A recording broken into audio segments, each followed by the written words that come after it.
বিপদসীমার উপর দিয়ে বইছে পুনর্ভবা ও টাঙ্গন, বাড়ছে আত্রেই নদীর জলও। সোমবার ভোররাতে গঙ্গারামপুরের যাদববাটিতে পুনর্ভবার বাঁধ ভেঙে জলপ্লাবিত হয়ে বন্যার পরিস্থিতি তৈরি হয়েছে তপনের বেশ কিছু গ্রামে। কৃষিজ ফসলের ক্ষতির আশঙ্কায় পুজোর মুখে মাথায় হাত পড়েছে কৃষকদের। পাহাড়ি নদীগুলির জলস্ফীতি বাড়তেই রাজ্য জুড়ে তৈরি হয়েছে বন্যার আশঙ্কা। জেলায় জেলায় জারি করা হয়েছে সতর্কতাও।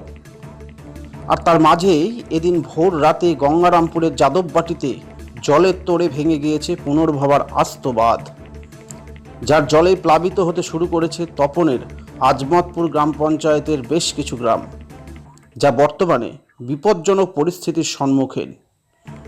নয়াবাজার থেকে তপনে যাবার প্রধান সড়ক জলে প্লাবিত হওয়ায় হু হু করে জল ঢুকতে শুরু করেছে তপনের বিভিন্ন গ্রামে।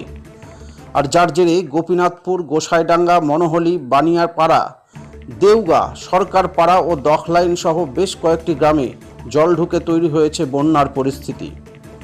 জলে ডুবে গিয়েছে এলাকার বেশ কয়েক একর জমির কৃষিজ ফসলও, তলিয়ে গিয়েছে ক্ষেতের ধান, সবজি সহ অন্যান্য ফসলও। পুজোর পাক মুহূর্তে যাকে কেন্দ্র করেই মাথায় হাত পড়েছে এলাকার কৃষকদের।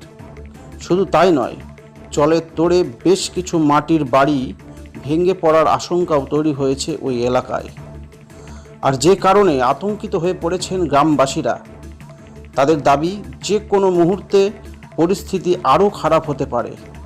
তবে এ নিয়ে প্রশাসনের তরফে এখনও পর্যন্ত কোনো ত্রাণের ব্যবস্থা করা হয়নি বলেও অভিযোগ তুলেছেন স্থানীয়রা। গোপীনাথপুর এলাকার বাসিন্দা সুভাষ রায় ও নিরজিৎ রায়রা বলেন, এখানে কোন নদীর জল এভাবে বয়ে যাচ্ছে? পুনর্ভবা কবে থেকে এটা হচ্ছে? পরশুদিন থেকে। কীরকম অবস্থা দেখতে পাচ্ছেন? ধান টান ডুবে যাচ্ছে, কি ক্ষতি হয়েছে এই জায়গাটা? ধান, তারপরে সরষের মাটি ডুবে গেছে। কোন কোন গ্রাম এখন এদিকে জল যাচ্ছে? কোন কোন গ্রামের এখানে মধ্যে? যাচ্ছে তোমার গোসাইডাঙ্গা, দোকলান, তারপরে বানিয়াপাড়া, দেওগা, সরকারপাড়া, ভূতপাড়া, মণ্ডলপাড়া, কত লোক আছে মোটামুটি? গাতলি, সুতল। তো এখানে কি বিডিও বা পঞ্চায়েতের কোনো লোকজন এসেছিল জল ঢোকার পর? না, এখনো আসেনি। তো প্রতিবার এখানে কি জন্য জল ঢুকছে মনে হচ্ছে আপনাদের? ওই বাঁধ ভাঙ্গা আছে, কোথায় বাঁধ ভেঙেছে? ওই সামনে জিগাতলি 2-3টা বাঁধ ভাঙ্গা আছে, বাঁধ বাঁধে না, এখানে কি প্রতিবারই জল ঢোকে? প্রতিবারই ঢুকে। তাতে আপনাদের কি ক্ষতি হচ্ছে? ক্ষতি হচ্ছে, ধান গাড়িছি, ধানগুলো সব গামর ধান ডুবে গেল। কি চাইছেন আপনারা, কি চাইছেন? আমরা যা চাচ্ছি ভালো, যাতে ভালো হয় সেটাই। কি নাম আপনার? নাম কি? সুভাষ সুভাষ কি? সুভাষ রায়। কোন নদী থেকে আসছে এবং নদী থেকে। কবে থেকে আপনারা দেখতে পাচ্ছেন?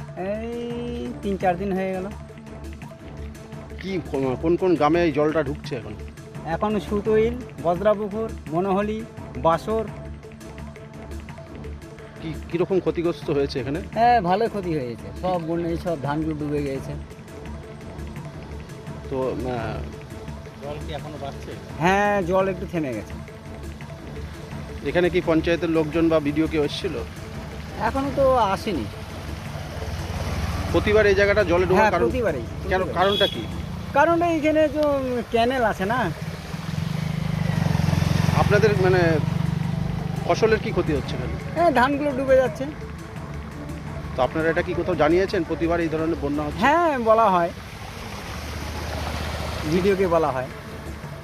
কি চাইছেন কি আপনারা? আমরা চাচ্ছি যে মেরামত করার জন্য এবং হাইওয়ে করার জন্য, সুইচ গেট করার জন্য। কি নাম আপনার? নাম কি? নিরজিৎ রায়। যদিও এ নিয়ে কিছু মন্তব্য করতে চাননি তপনের বিডিও তীর্থঙ্কর ঘোষ।